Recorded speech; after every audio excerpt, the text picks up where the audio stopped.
Garage. Aquí cabe todo el cine. Con Eric Estrada.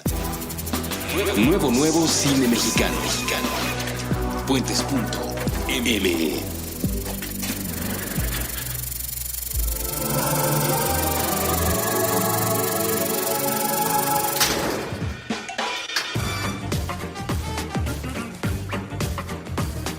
Hola, muy buenas, yo soy Eric Estrada y están ustedes escuchando un episodio muy especial del nuevo cine mexicano. Muchos de ustedes sabrán que este programa de Cine Garage está dedicado a las películas que se hacen en estos años en México, los nuevos creadores o directores que tienen una nueva película. Nos estamos enfocando a la producción contemporánea, digámoslo así. Pero hoy va a ser diferente, hoy vamos a hablar de una película que ya tiene sus años, de una película que pues pasó a las páginas de la historia justo por su propuesta, por su calidad, por muchísimas razones. Una película de 1949 llamada Una familia de tantas. ¿Por qué vamos a hablar de esa película? Se los digo en un momentito. Antes de seguir, quiero recordarles que nos pueden seguir aquí en Puentes, tanto al programa Cine Garage a través del Twitter y del Facebook, que lleva por nombre igual Cine Garage, como a Puentes, como este canal de podcast en donde estamos trabajando tan a gusto, y a partir de sus cuentas en redes sociales, de nuestras cuentas en redes sociales, pueden enterarse también lo que está ocurriendo en otros programas, con otros generadores, los temas que se están platicando en otros programas aquí dentro de Puentes. Entonces, para hacerlo, les repito, les recomiendo que lo hagan a través de nuestras redes sociales. Suscríbanse, conéctense a las redes sociales. En todas estamos como Puentes MX, y me refiero a todas con Twitter, con Facebook, Spotify y el Instagram. Si a ustedes les late más el Snapchat, ahí el nombre cambia, ahí estamos como Puentes-MX, y por supuesto, dado que son redes diferentes, la comunicación y los temas que se tratan en cada una de ellas es diferente. Entonces les recomiendo suscribirse, seguirnos en las 4 o en las 5 para ver qué se dice en Snapchat que no se puede decir en Twitter, por el formato, no por otra cosa. Y al mismo tiempo les recuerdo que Cine Garage tiene también Instagram y Twitter como Cine Garage, y en Facebook estamos igual como The Cine Garage, THE Cine Garage. Había otra cuenta por ahí, me parece que en Sudamérica, que ya tenían el nombre, entonces tuvimos que agregarle el THE, el D, el artículo, pero ahí estamos, y como ustedes lo saben, todos los días en Cine Garage, alrededor de las 9:30 de la mañana, tenemos notas nuevas, contenido nuevo, entrevistas, reportajes, críticas, noticias, muchas fotos, ¿no? Entonces, si ustedes se dan una vuelta por el home de Cine Garage de hoy, www.cinegarage.com, se van a dar cuenta que es completamente distinto al de ayer, que al mismo tiempo era completamente distinto al de antier, que los tres son completamente diferentes al que va a aparecer mañana. Entonces, chequen Cine Garage todos los días, habrá información que les agrade. Ahí se están pegando también, se están posteando también estos episodios que Puentes tiene un día antes, en Cine Garage. Como hay gente que todavía no sabe de Puentes, pues bueno, los ponemos ahí para que se enteren de Puentes, vengan a escuchar y se haga un círculo más grande y más atractivo.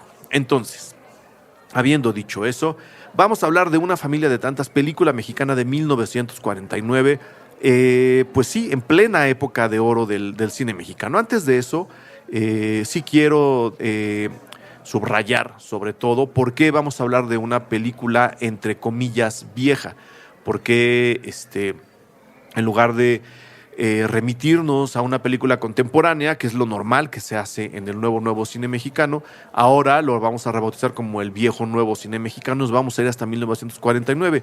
Resulta que hoy, 8 de marzo, es el Día Internacional de la Mujer. En todo el mundo se celebra el Día Internacional de la Mujer.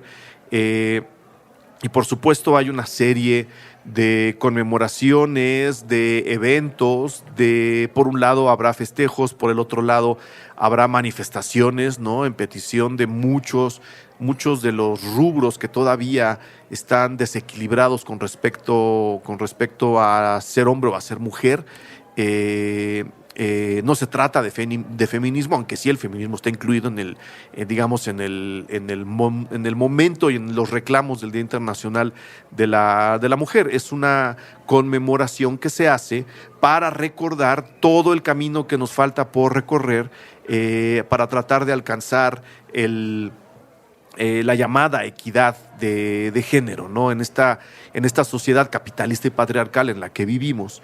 No están las cosas repartidas de una manera equitativa y justa. Es decir, desde el punto de vista legal hasta el punto de vista cultural, todos los seres humanos que habitamos y que vivimos de este lado del planeta, idealmente ocurrirá en todo el planeta en algún día, deberíamos tener las mismas oportunidades, deberíamos partir todos desde el mismo inicio, para poder, bajo esa igualdad y esa equidad, tomar nuestras decisiones. Como muchos de ustedes saben, y como muchos de ustedes incluso lo han padecido, pues esa equidad no se ha logrado, ¿no? Y en el caso de las mujeres, muchas mujeres tienen que tomar sus decisiones basadas no en la igualdad o en la equidad dentro de la sociedad, sino en la desigualdad y en las desventajas que una sociedad patriarcal y capitalista como en la que vivimos les deja, ¿no? Es decir, ellas van en desventaja culturalmente, ellas van en desventaja política y económicamente, y lo que tenemos que hacer es que tengamos, repito, el mismo origen, las mismas posibilidades de alcanzar nuestros deseos, de realizarlos, para entonces sí empezar a tomar las decisiones para hacerlo. No se trata de que todos seamos iguales y hagamos todo lo mismo, no lo malentiendan. Se trata de que todos tengamos las mismas oportunidades para la consecución de nuestra propia felicidad. Y sí, por mucho que les digan y por mucho que ustedes puedan pensarlo, justo por culpa del pensamiento capitalista patriarcal, a las mujeres todavía las tenemos en desventaja. Hay muchas cosas que se les niegan, y que no sabemos que se les están negando, o que mucha gente no sabe que eso es una negación hacia las mujeres. Entonces, hoy se conmemora el Día Internacional de la Mujer. Hoy hubo un llamado a un paro, creo que es universal el paro, no sé si solo fue en México, me parece que sí es internacional, en el que las mujeres justo para llamar la atención ante estas desigualdades decidieron no trabajar, tener un paro universal y no venir a las oficinas el día de hoy. Una especie de huelga, ¿no? Como muchas que se han hecho además a lo largo de la historia del feminismo y del pensamiento feminista. Y justo para llamar la atención sobre sobre todo lo que les acabo de contar, en la Biblioteca Vasconcelos, que es donde se realizan los llamados cinedebates, en donde mismos que yo coordino desde hace ya varios años, yo me encargo de la programación, yo me encargo de que eso esté caminando bien, y les agradezco y le mando un saludo a toda la gente de la Biblioteca Vasconcelos. Las funciones las hacemos en el auditorio a las 5 de la tarde todos los miércoles. Pues este mes hicimos una selección especial sobre mujeres, sobre historias de mujeres, que fue como le llamé a la pequeña selección que hice para que el Día Internacional de la Mujer fuera recordado pues prácticamente durante todo el mes, ¿no? Que sí se revisaran durante el mes de marzo películas que nos hicieran reflexionar sobre el papel de la mujer en la sociedad contemporánea. Nada más para presumir, les voy a decir que la semana pasada vimos El Orfanato, la película de Juan Antonio Bayona, que lo que cuenta en un marco de película de terror es justo la lucha de una mujer en contra de todo lo que le dice todo el mundo para localizar de nuevo a un hijo que tiene perdido en una casa que parece que está embrujada, ¿no? Y es una gran metáfora de muchas cosas que además tuvieron su discusión en la biblioteca la semana pasada. Muchas gracias a la gente que se animó a la discusión, sacamos un tema muy, muy interesante.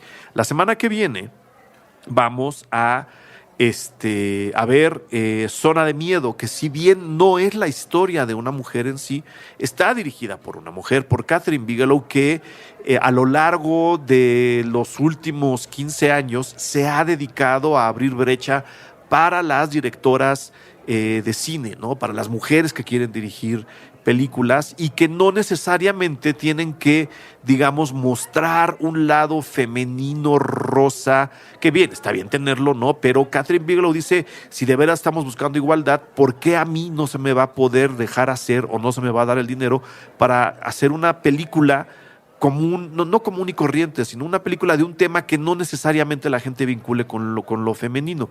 Y entre muchas cosas que ha hecho, muy valiosas todas, creo que es una directora muy importante en el momento en Hollywood, pues tiene la muy premiada Zona de Miedo, ¿no? Que se mete al tema críticamente, se mete al tema de la guerra en Oriente, lo hace con una visión, un pulso y un poder que mucha gente quisiera tener, y por eso elegí la película, porque la dirige una mujer, y si el dato no estuviera a la vista, con los prejuicios que estamos comentando desde el inicio de este programa, cualquiera diría, claro, es que eso lo hizo Jerry Bruckheimer. Pues no, Jerry Bruckheimer de entrada muestra su testosterona de una manera bastante desagradable, y en segunda no sabe filmar tan bien como Kathryn Bigelow. Y vamos a cerrar el ciclo con Gorilas en la Niebla, la película de Michael Apted, el 29 de marzo, que nos cuenta la historia de esta mujer que se fue a África a cuidar a los gorilas espalda plateada. Y un poco la idea de ver esa película es que lo que pasó probablemente no habría ocurrido de la misma forma si en lugar de ser una mujer la encargada de los gorilas hubiese sido un hombre. Y por ahí vamos a dirigir la discusión. Y no se me olvidó. Este miércoles vimos la película Una familia de tantas, que es la que vamos a comentar en este viejo nuevo cine mexicano de don Alejandro Galindo, una película de 1949. ¿Por qué?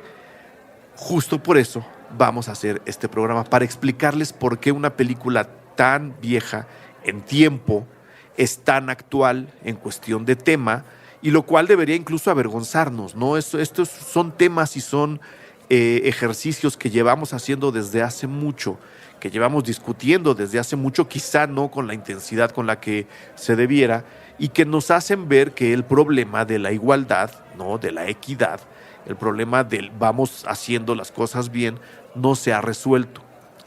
¿Por qué? Pues porque si sigue habiendo un Día Internacional de la Mujer para recordar el camino que nos hace falta recorrer, imagínense lo que habríamos avanzado si desde 1949 o antes, con los primeros impulsos del feminismo, hubiésemos empezado a arreglar las cosas. Pues bien, por eso vamos a hablar de Una familia de tantas, por eso vamos a hablar de este peliculón loco que vimos hoy en los cinedebates de la Biblioteca Vasconcelos.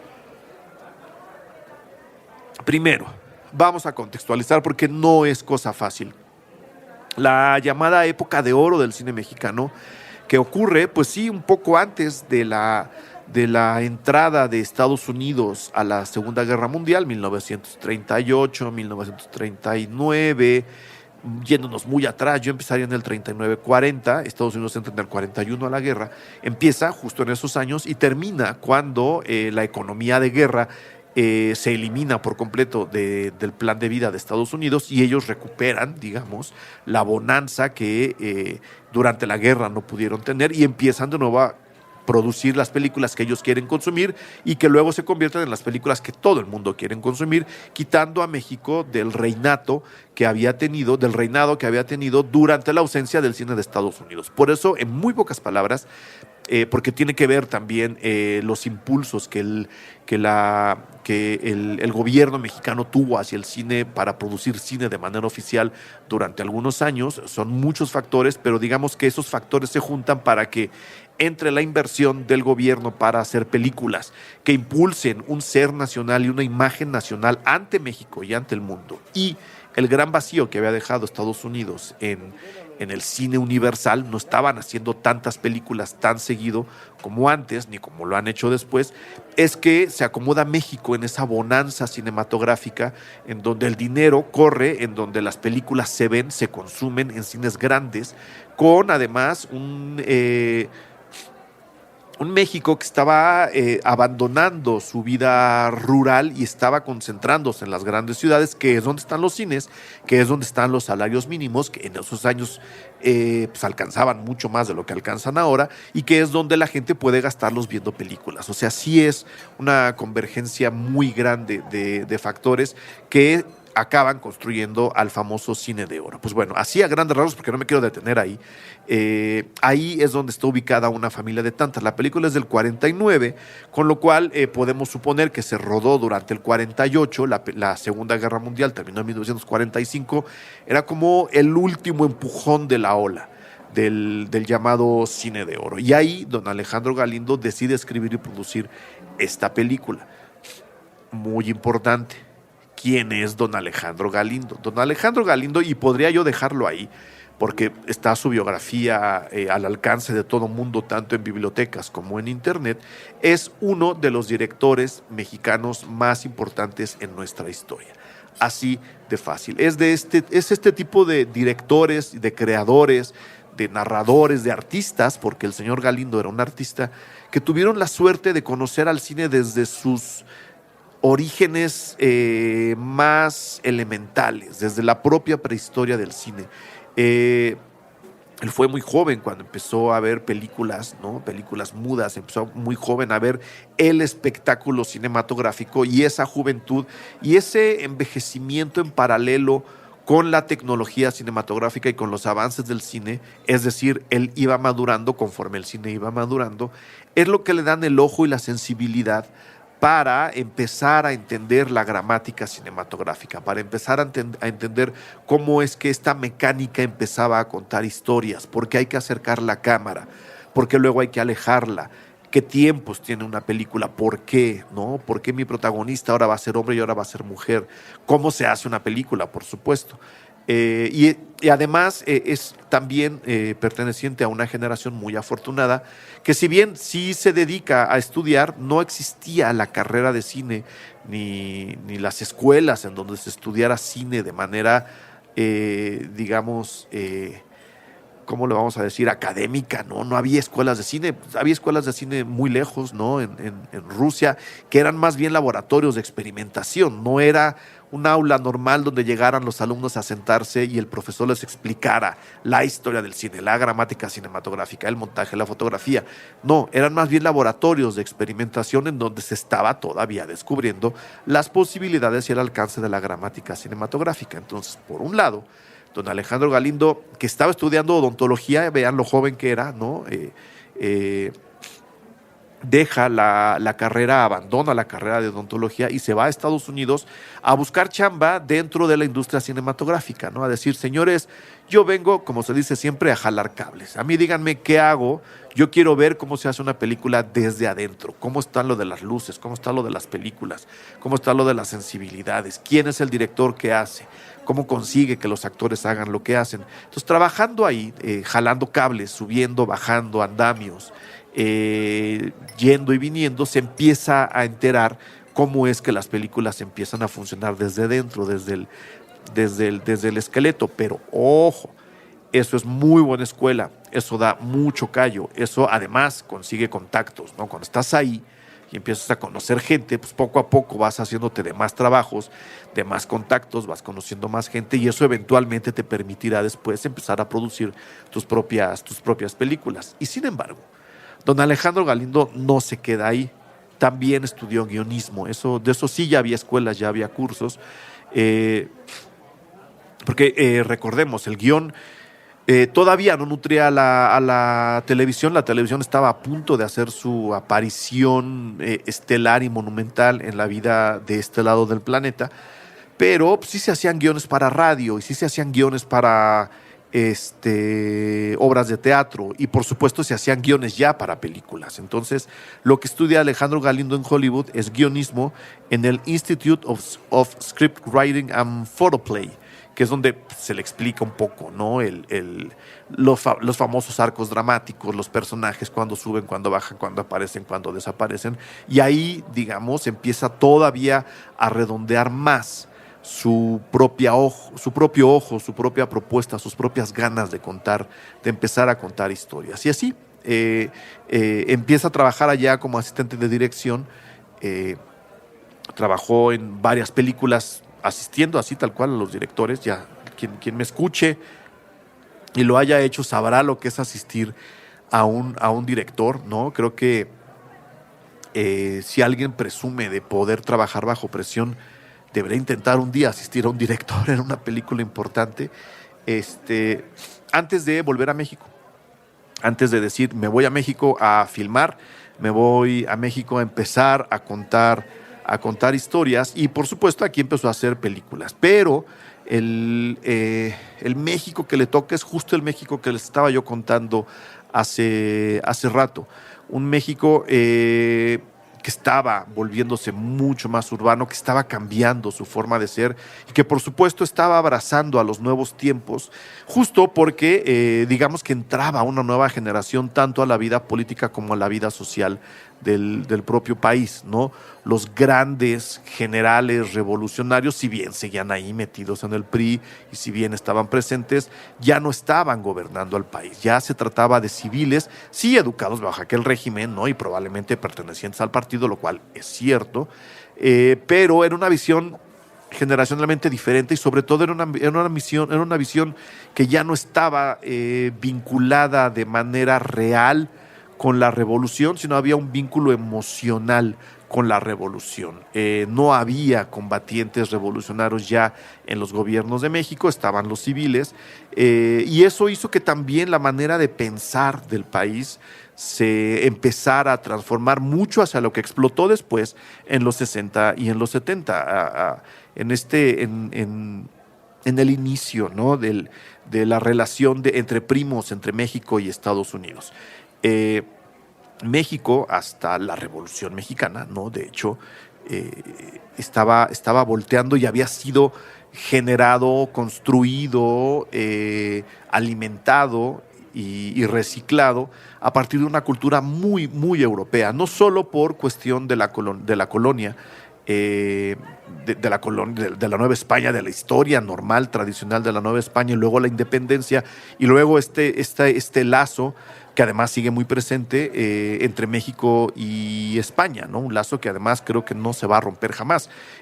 Fueron dos países que en algún momento fueron el mismo, y que bueno, nos daba la entrada a Europa en un mundo en el que además Europa era el centro del mundo, en un planeta en el cual Europa era el centro del mundo, quise decir.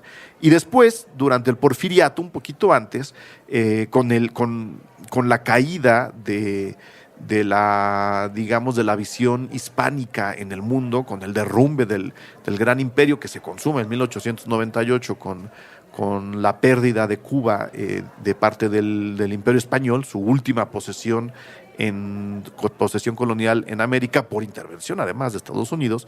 Esa guerra se gana gracias a la intervención de Estados Unidos. Los ojos del mundo, teniendo ese hueco imperial vacío, los ojos del mundo latino, digamos, voltean hacia Francia. Y por eso es que Francia empieza a ponerse de moda conforme España va dejando de estarlo. Y por eso es que también se explica mucho el enamoramiento de lo afrancesado del mundo, del modo de vida francés que don Porfirio Díaz impulsó, ejercitó, tuvo muy vivo en México, ¿no? Francia era el centro del universo, ahora ya un país, no un continente, y México había volteado durante todo ese tiempo, finales del siglo XVIII y principios del siglo XIX, hacia allá. ¿Qué es lo que ocurre después? Después viene la Segunda Guerra Mundial, viene la Primera Guerra Mundial, el Tratado de Versalles, todo aquello. Pues sí, Francia está destrozada, pero no pierde la guerra. Luego viene la Segunda Guerra Mundial, Francia es invadida por los alemanes y Europa, hacia el final de la Segunda Guerra Mundial, es rescatada primero por los rusos y luego por los norteamericanos. Por supuesto, nosotros viviendo de este lado del continente, la historia que recibimos es que los americanos habían ganado la Segunda Guerra Mundial, sí, o sea, sí, porque eran parte de los aliados. En este caso México también ganó la Segunda Guerra Mundial porque era parte de los aliados, pero en realidad la liberación de Europa la llevan a cabo los rusos. De cualquier forma, con el inicio de la Guerra Fría y con el endurecimiento de de la política y de la filosofía soviética, el modo de vida que se pone de moda ahora en el planeta es el americano, el del país que es que así es como se vende, aunque no necesariamente sea así, porque está Inglaterra en medio, ¿no? Y bueno, están todos los soldados canadienses, australianos, mexicanos que pelearon en la Segunda Guerra, pero se vende la idea de que Estados Unidos fue el líder de los aliados, cosa a discutir, pero tampoco enteramente falsa, y es su modo de vida con el resurgimiento económico que les contaba yo hace rato, el que empieza a ponerse de moda en el mundo. ¿En dónde caen las primeras influencias de este nuevo modo de vida en el famoso American Way of Life? Por supuesto, en México y en Canadá, ¿no? Que son los países naturales, indiscutibles, de Estados Unidos. Son los primeros países en donde empieza a permear esta nueva forma de pensar, esta nueva forma de vivir, esta nueva forma de ser, y en donde también con la llegada del American Way llegan todos los beneficios tecnológicos de la industria de la guerra. Muchos de ustedes sabrán, y si no, aquí se los digo, aunque también es tema para desarrollar a profundidad en otro episodio, pues muchos de los grandes inventos de la humanidad se han hecho con fines bélicos. Desde los aviones hasta el aire acondicionado, el internet, el radio, los relojes a los que no hay que darles cuerda, el teléfono, o sea, muchos inventos de los que gozamos todos los días vienen o derivados o directamente relacionados con inventos realizados para la guerra. Y teniendo la Segunda Guerra Mundial tan pronto y tan cercana, pues era natural que mucha de esa tecnología, muchos de esos avances tecnológicos se convirtieran rápidamente en instrumentos de la vida cotidiana.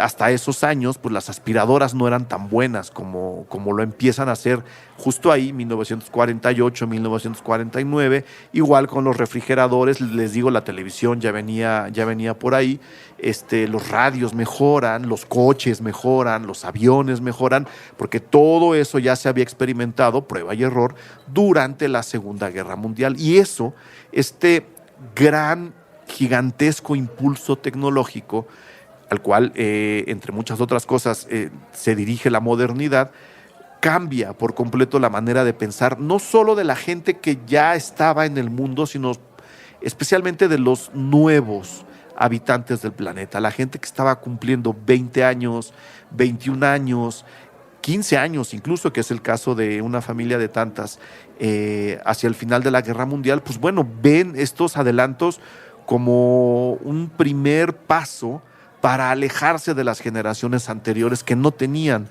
estos beneficios tecnológicos, que no tenían esta manera de pensar y que habían además peleado una guerra que si alguien estaba cumpliendo 15 años, por ejemplo, en 1948, representa que la guerra mundial, pues si bien no le pasó a ciegas, tampoco la tenía muy presente.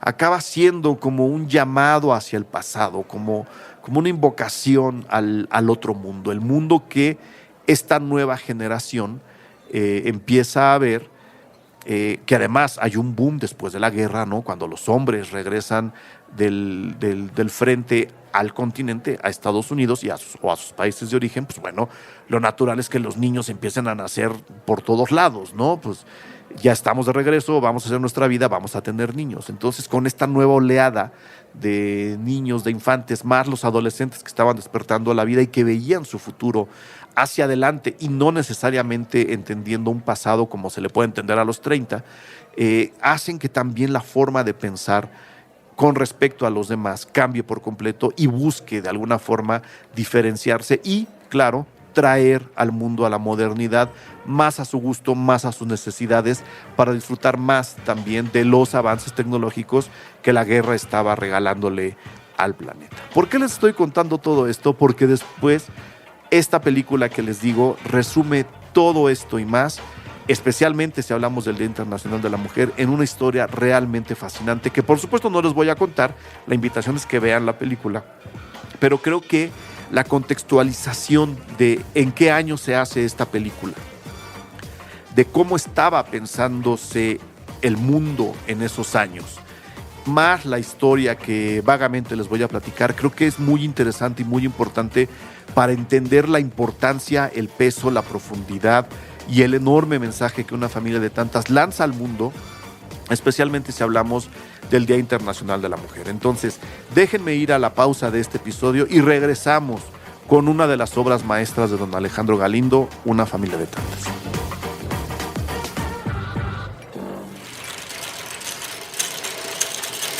Puentes. Era una de esas ciudades que todo el mundo quiere conocer para saber si es cierto lo que enuncian las guías turísticas. Era uno de esos días en que las oficinas y las escuelas quieren partir el día por la mitad y salir a respirar lo que queda de oxígeno en la calle. Era uno de esos centros comerciales donde los automóviles hacen fila para entrar. El edificio, una novedad parida por la arquitectura de vanguardia del siglo XXI, era un teatro dedicado a fabricar, con sus luces y ángulos, la ilusión de que la vida es una tarea fácil. Unos pasos y es posible encontrar de todo.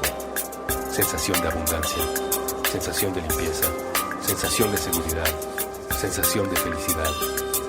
Los aparadores tenían la capacidad para contenerlo todo.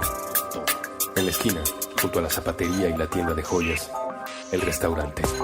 Uno de esos sitios que mueven en charolas el sabor del momento y donde, más importante que la cocina, es la danza.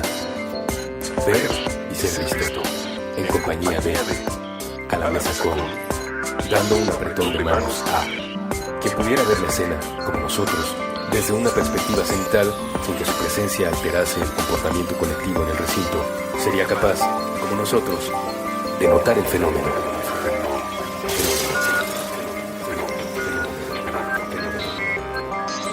Caras derretidas. Sí, ahí está. Por ejemplo, cuando el hombre de la recepción saluda a un grupo de comensales y les dice que todas las mesas están llenas, que le esperan desde aproximadamente hora y media y que es su culpa por no haber llamado previamente para hacer una reservación, la desesperación le derrite la cara. Más adelante, en la mesa 22, la mujer rodeada de niños. Ella le pregunta todo tipo de cosas, trata de llamar su atención. Todavía no son muy precisos cuando se trata de verbalizar sentimientos, así que producen todo tipo de ruidos con distintas partes del cuerpo. Incluso utilizan sus palitos de madera que forman parte del servicio para hacer contacto con la representante del mundo adulto que tienen enfrente. Pero ella está en otro sitio. Tiene la mente sortida por el brillo de su teléfono celular. El aburrimiento le derrite la cara. En el pasillo, afuera del baño, esos dos hombres creen que se conocen. Creen que esas palabras que se dicen sin poner atención a lo que sale de la boca del otro es una conversación. Creen ser cordiales. Se muestran los dientes. Se intercambian una palmada en la espalda. Apenas se den la vuelta, volverán a sus mesas para vomitarse en la existencia del otro. Cuando lo hacen, la envidia les derrite la cara. Cerca de la puerta, en la mesa 4, la camarera finge apuntar la orden de los comensales, tan solo para quitarse de encima los ojos de la supervisora que se pasea por el salón. Los que están sentados escupen para demostrar el cara. Quisiera decir, por favor. Ella quisiera iniciar cuanto antes el trayecto de 3 horas que la llevará de vuelta a casa. Ellos quieren irse cuanto antes al cine y después a otra experiencia y a la siguiente y a una más. Tan solo para contarle a sus amistades acerca de lo mucho que aborrecieron realizar cada una de esas actividades.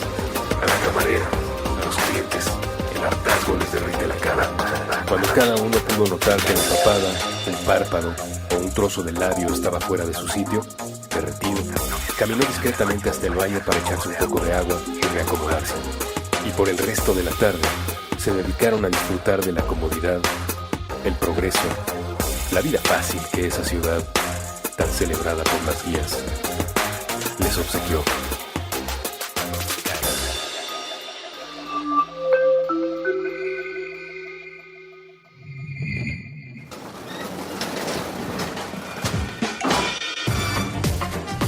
Puentes. Muy bien, estamos de regreso. ¿De qué trata Una familia de tantas? Todavía me falta un poquito más de contextualización. Don Alejandro Galindo, viendo el cambio de pensamiento del mundo que él había tenido en su infancia y en su adolescencia, al mundo que tiene ahora, que ya tiene chance de filmar, que ya tiene los contactos, que ya puede empezar a hacer películas, se da cuenta, ¿no?, que el propio México, el país en donde él estaba viviendo, en donde quería vivir además, estaba migrando de las áreas rurales a las ciudades. Las ciudades estaban creciendo de una manera brutal. Tengo aquí el dato, justo en 1947-48, la Ciudad de México alcanza su primer 1,000,000 de habitantes. Nunca en la historia de la Ciudad de México, que en esos años se llamaba Distrito Federal, como hasta hace muy poquito, nunca la ciudad había tenido 1,000,000 de habitantes. Y por primera vez en esos años es que se consigue, por mucho de lo que les acabo de contar en la primera mitad de este episodio. Y Alejandro Galindo, habiendo vivido este proceso, habiendo madurado junto con el cine, empieza a ver que las historias nuevas, las historias que le interesan a la gente, pues están ahora en las ciudades. Ya no estamos interesados en el rancherismo campirano que el cine de la anterior época de oro estaba tratando de impulsar, esta imagen nacional completamente falsa, ¿no? De que todo México es como charros y que todos los mexicanos bebemos tequila y que todos los mexicanos cantamos, que era un estereotipo que a la fecha seguimos pagando. Dándose cuenta que la vida en México es mucho más plural, mucho más interesante, él decide empezar a contar historias muy comunes, no las grandes comedias románticas de Pedro Infante y Jorge Negrete, historias mucho más comunes, mucho más reales, que ocurrían además en las calles de la ciudad, o mejor aún, en las nuevas calles de la ciudad.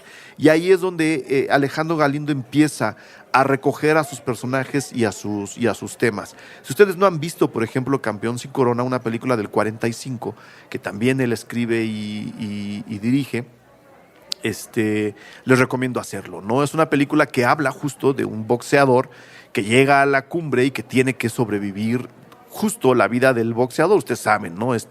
Sino del luchador que llega a la cumbre solamente para caer. Pues bueno, una de las películas que mejor lo han retratado es Campeón sin Corona de Alejandro Galindo. Con David Silva también. David Silva aparece en Una familia de tantas y está en Campeón sin Corona. Él es el boxeador. O sea, ya no estamos metidos en el me caso con tu hermana, te casas con la mía.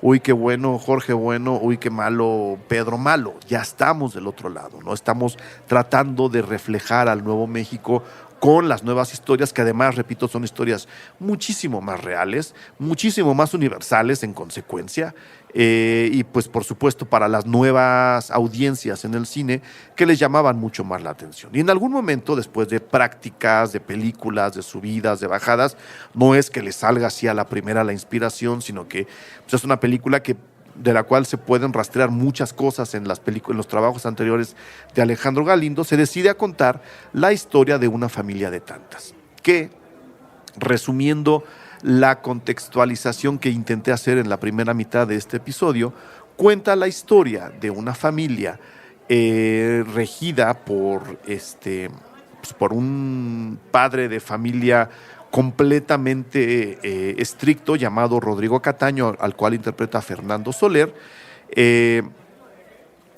casado con doña García Cataño, que es interpretada por Eugenia Galindo, en este matrimonio viejo, ¿no? Tienen una hija ya mayor de 20 y algo de años. La hija de en medio, que es interpretada por Marta Roth, Maru, la protagonista de la película, está a punto de cumplir 15 años en la historia de la película. Y estos dos señores no ven al mundo completamente diferente. Por supuesto, ellos están del lado todavía afrancesado, latino, europeo, de ese México. Y en consecuencia, y además se nos hace ver con un par de encuadres muy atrevidos en la película, en donde vemos al fondo de la habitación un cuadro de Porfirio Díaz en la sala de la habitación de la casa, una casa muy de la colonia Condesa, Roma, ¿no? De estas casas justo construidas durante el porfiriato al estilo francés. Ahí vive esta familia, una casa lo suficientemente grande, la familia es numerosa, como dicta, ¿no?, la regla católica. Tú ten todos los hijos que puedas, ya luego vemos cómo le hacemos. Pues bueno, don Rodrigo Cataño, católico, ¿no?, a más no poder, tuvo todos los hijos que pudo. Y además se nos hace ver, repito, con este par de encuadres, que pues durante la revolución que terminó, si hacemos cuentas, hace 20 años, ¿no? O sea, muy poquito antes de que naciera su hija de en medio, que va a cumplir 15, hace 20 años la revolución empezaba como a bajar las aguas, ¿no? Si Si nos ponemos a ver que la Constitución surgida de la Revolución es de 1917 y que la película está ambientada en el 48, 49, pues la Revolución es muy cercana, ¿no?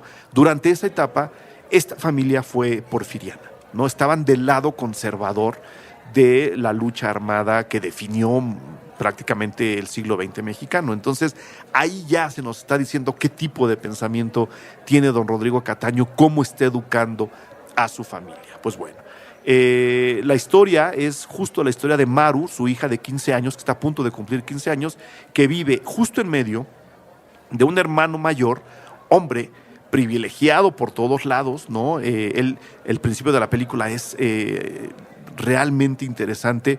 Él, como, no solo como el mayor, sino como el hombre, tiene derecho a usar el baño en las mañanas antes que todos los demás, excepto su padre. Es decir, no solo por edad rebasa al hijo menor, que es un niñito muy, muy pequeño, y por supuesto que domina solo por la fuerza física, sino que incluso sus hermanas y su madre tienen que esperar a que él salga del baño, se asee y haga lo suyo para después poder usar el baño ellas mismas, ¿no? Después viene una hija mayor, que repito, tiene 20 y tantos, luego viene Maru, que está a la mitad, y abajo de Maru viene una niña que tendrá como 7, 8 años, y abajo de ella pues, ya viene el chavalín que tendrá unos 6, 5, 4 años por ahí. Entonces es una familia, ¿no?, que tiene mucho pasado, pero que también tiene mucho futuro. O sea, si un niño en el 48 tiene 4 años, es alguien que en 1970 va a ver a un mundo no solamente diferente, sino completamente cambiado en su manera de pensar. Esta familia de repente recibe la visita de un vendedor de puerta en puerta que se llama Roberto del Hierro, interpretado por supuesto por David Silva, el actor fetiche de don Alejandro Galindo, que viene a venderles una aspiradora, ¿no? Estos adelantos tecnológicos de la Segunda Guerra se están concretando en aparatos que nos ayudan con el día a día, y él, David Silva, que será muy joven, ¿no? En la película deberá tener no más de 20, consiguiendo un trabajo medianamente bien pagado, medianamente decente, que es vendedor de puerta en puerta, que además trabajan por comisión. Ustedes saben lo complicado que es eso. Llega a esta casa a venderles una aspiradora que, entre muchas otras cosas, representa la oportunidad. O sea, la propia aspiradora es la enorme metáfora de quitémosle el polvo a esta casa. Vamos a aspirar y a sacar el polvo, las telarañas. Hay un momento en el que incluso aspira el cuadro de don Porfirio, las cortinas, ¿no? Les muestra todo lo que la aspiradora puede hacer. Con ese mensaje oculto, ¿no? De no solo estoy introduciendo la nueva tecnología y con eso una nueva manera de pensar y de ver al mundo, sino que a través de esta nueva manera de pensar y de ver al mundo le vamos a quitar lo vetusto y lo polvoriento y las telarañas a esta casa encerrada que ya está representando un México que está cambiando, que era una cosa y que va a ser otra.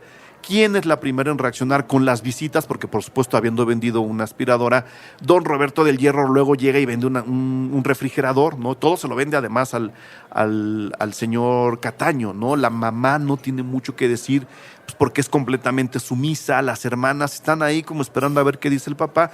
Y en estas visitas, Roberto y Maru empiezan a congeniar y se empiezan a ver escondidas sí no, porque ella encuentra la manera de hablar con él o él con ella, mientras ella va por el pan, ¿no? Esta vieja costumbre de salir por el pan, de mandar a un hijo por el pan para regresar a la merienda. En esos encuentros, ellos dos van tratando de hacer una relación. Son los más jóvenes con posibilidades de reaccionar a ese viejo mundo. ¿Por qué?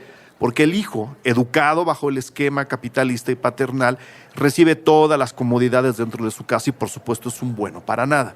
Y la otra hija, que quiere hacer su vida, no acaba de entender el cambio de pensamiento, y cuando es descubierta besándose con su novio en la calle, ¿no? Un acto completamente normal, sin ningún tipo de malicia, ¿no? Que algo que no debería ser condenable, recibe una golpiza de parte de su padre, quien además se siente con todo el derecho, ya no el poder físico, sino con todo el derecho de corregir la gran afrenta de su hija mayor de estarse besando en la calle como una cualquiera.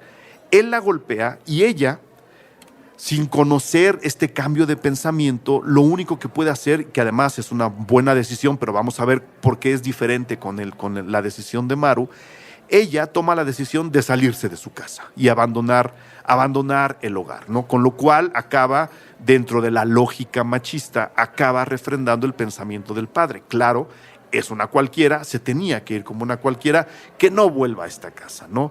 Pero ahí no hay, digamos, un punto de reflexión ni un punto de germinación del nuevo pensamiento como sí lo hace Maru. Obviamente, los problemas entre el señor Rodrigo Cataño y Roberto del Hierro empiezan a sacar chispas porque resulta que Rodrigo Cataño quiere casar a su hija con un primo lejano, ¿no? Que obviamente pues, tiene dinero, obviamente la va a mantener, ella no va a tener que trabajar, pero pues ella no quiere, ¿no? Es un matrimonio arreglado, una vez más, la lógica paternalista. ¿Cómo es que no vas a querer si él te va a mantener toda tu vida? Pues no quiero, yo quiero hacer de mi vida lo que yo quiera con ella, no lo que tú o lo que mi primo quieran con ella, yo tengo que decidir. Y a partir de ahí, toda esta imagen dulce, hasta cierto punto algo sumisa que tenía Maru en la primera parte de la película, se empieza a transformar en una rebeldía muy bien fundamentada, en una rebeldía y un enfrentamiento a la manera de pensar de su padre, muy frontal por un lado, pero muy respetuosa por el otro. Nunca le falta el respeto de manera real. Por supuesto, el padre cree que sí, porque ¿quién eres tú para responderme? Y menos siendo mujer, ¿no? A pesar de que el padre parece que el padre cree que le están faltando al respeto, la reacción de Maru es enteramente respetuosa, completamente lógica, muy humana, y no solo para estos años, sino para los nuestros, chequen, pregunten en varias familias, completamente vanguardista. Ella, en una de mis escenas favoritas de la película, se le planta enfrente a Rodrigo Cataño, a don Fernando Soler. Imagínense lo que es ser Marta Roth, que interpreta a Maru, muy joven, ¿no? Ella ganó el Ariel por esta película, muy joven, haciendo su carrera dentro del cine mexicano, dirigida por Alejandro Galindo, y que le digan, la siguiente escena es donde tienes que dar todas tus razones por las cuales quieres hacer de tu vida lo que tú quieras y empezar a salir y a digamos, a formalizar tu relación con Roberto del Hierro, con David Silva. Te toca hacerla con Fernando Soler dentro de 5 minutos. No quiero imaginarme los nervios de doña Marta Roth, pero bueno, es mi escena favorita de la película porque no solamente le suelta todas las razones por las que el cambio es necesario y por las que ella necesita tener control de su propia vida, sino porque de manera muy sutil, fíjense bien cuando la vean, la estatura de Marta Roth se va corrigiendo conforme a la de Fernando Soler. Cuando la escena comienza, Fernando Soler es notoriamente más alto que ella. Y ella, entre que se envalentona, entre que se empodera y entre que se para de puntas, va equiparando un poco la estatura hasta el momento climático de la escena en donde lo deja callado, ¿no? Ella da sus razones, expone además una serie de ideas, repito, revolucionarias y vanguardistas que son irrebatibles, y a partir de ahí la película cambia por completo, ¿no? Entonces, todo este pensamiento que les dije en la primera mitad del episodio entra a través de Roberto del Hierro y de los aparatos que él está introduciendo en esta casa oscura, amaderada, con el retrato de don Porfirio, ¿no? Ya muy avejentado todo, en donde la nueva vida no encuentra espacio para moverse. Los niños están muy, muy amarrados todavía, no los dejan hacer, los educan, ¿no? Para ser sumisos, para no responderle al padre. El padre siempre es el que tiene la última palabra. Por ahí va entrando esta luz entre la tecnología y el pensamiento, que encuentran una gran vasija para generar un cambio en el ejercicio de Maru, interpretado por Marta Roth. ¿Por qué quiero diferenciar la reacción de las dos hermanas? Porque a la hora de que Maru se enfrenta al padre y le da sus razones irrebatibles, lógicas, humanas y vanguardistas, enfrente de toda la familia, de alguna forma no solamente está abogando por su propio cambio y por tomar las riendas de su propia vida como ser humano y como mujer y como hija del medio, ¿no? Pero lo importante en este día, en este tema, es por ser mujer, ¿no? ¿Quién me va a mí a hacer menos nomás por ser mujer? A la hora de hacerlo enfrente de su padre, rodeado de sus hermanos, de su madre, ella de alguna forma va soltando las semillas para que un pensamiento similar empiece a germinar en los demás. Su hermana, porque tiene otras circunstancias, es otro problema, le tocó resolverlo de manera diferente, decide simplemente irse. No deja esta estela de ejemplo ni de posibilidad de que alguien siga su camino, como sí lo hace Maru, ¿no? Tratando de cambiar el pensamiento de manera indirecta y probablemente involuntaria de la gente que viene detrás de ella, incluso de su hermano, ¿no? Que de alguna forma reacciona con toda la valentía que ella afronta a su padre. Él reacciona asumiendo su propia cobardía y su propia vida comodina en ese momento, de no decirle nunca nada al padre, de no contradecirlo, de no tomar las decisiones que él debe de tomar sobre su propia vida. Y por eso quería hacer la gran diferencia entre la hermana mayor y Maru, ¿no? Que si bien tiene que salir de su casa formalizando su relación con David Silva, está, digamos, obligada, incluso autoobligada a salir de su casa vestida de novia, como se salía en esos años, como incluso todavía se tiene que salir en muchas casas mexicanas ahora en 2017. Ahí, repito, el tema sigue vivo. Es comprensible, ¿no?, que la salida ideal de Maru sea vestida de novia para casarse con David Silva. Sí, eso nos puede detener un poco en el discurso de qué tan liberal es Maru o no, pero creo que la época de la película nos debe hacer comprender que si bien ahora no es y quizá nunca, pero no es la mejor manera de salir de tu casa, no es la más rebelde, hay que entender también esta parte respetuosa hacia el padre, ¿no? Esta parte de una niña que, repito, está cumpliendo 15 años, que dentro de su rebeldía tiene que cumplir la última fórmula para salir de su casa y ya luego a ver qué hace con su vida. Y esa última fórmula es vestirse de novia y casarse con el personaje que le está esperando afuera de su casa. Él, por supuesto, ya no puede entrar. Las cosas se ponen muy, muy tensas. Pero, obviando eso, creo que la imagen de esta mujer, la imagen de esta niña, que además ahora podría ser nuestra abuela, ¿no? En la distancia tampoco hay tanto desde allá hasta acá, podría ser alguien que tranquilamente podría ser abuela nuestra. Este cambio de pensamiento puesto en una película tan bien actuada, con tan buen ritmo, con una fotografía alucinante, realmente alucinante, de José Ortiz Ramos. Una película también con tan buen tiempo, ¿no? Con tanto poder, con tanto músculo. Obra de uno de los directores mexicanos más importantes en nuestra historia. Ese mensaje, ese personaje, ese acto de rebeldía que es la película completa, pero en particular la escena que les acabo de reflejar, quiero pensar que mucho del cambio que se ha conseguido hasta el momento, que no es suficiente, pero que es un cambio a final de cuentas, empezó a generarse en esas salas de cine, en mucha gente que estaba viendo esta película. No es en realidad un discurso feminista, es un discurso en busca de la individualidad, pero creo que mucho de la búsqueda del feminismo es, y ya lo dije en la primera mitad, buscar un terreno más parejo para todos, para que ahí todo mundo podamos encontrarnos a nosotros mismos sin que nadie más nos diga quiénes somos o quiénes podemos ser, mucho menos por el hecho de ser hombres o mujeres. Y creo que eso sí está metido en la película. Eso sí se siente palpitando, por supuesto, en el personaje de Maru, pero a lo largo de una película que tiene un clímax, además, súper tenebroso, que tiene un clímax de ruptura muy, muy, muy fuerte. Rodrigo Cataño está tan ofendido por lo que está pasando en su casa, tan no comprende el cambio de pensamiento y mucho menos las reacciones de su hija, que se encierra en su casa, y cuando ella decide despedirse de él la única respuesta que da es apagar la luz.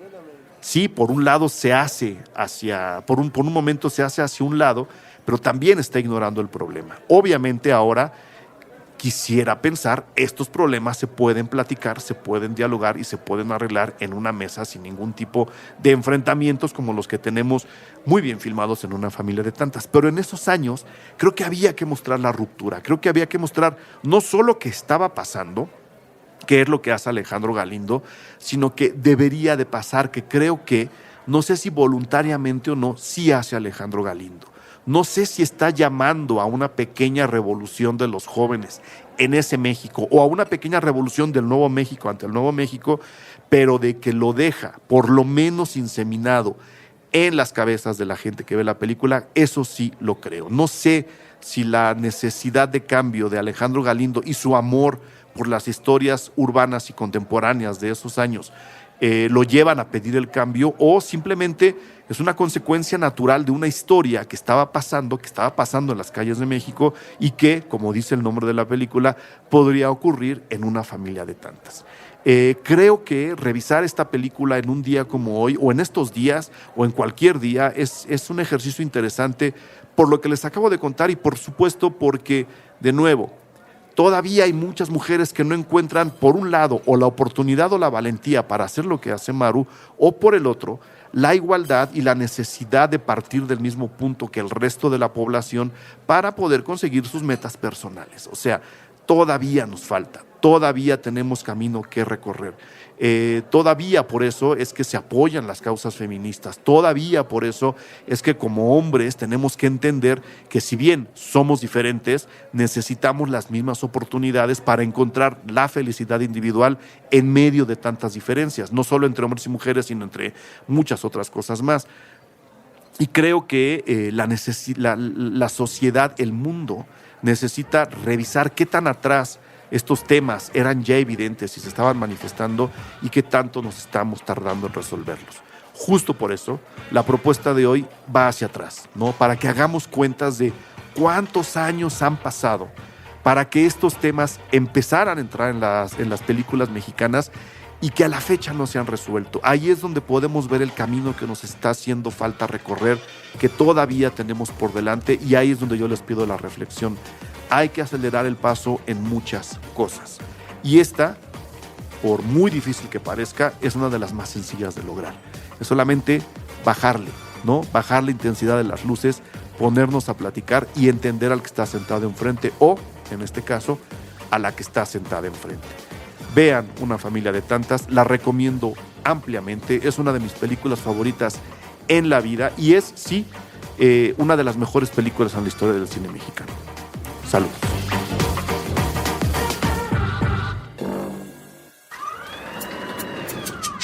Cine Garage. Aquí cabe todo el cine. Con Eric Estrada. Nuevo cine mexicano. Puentes.me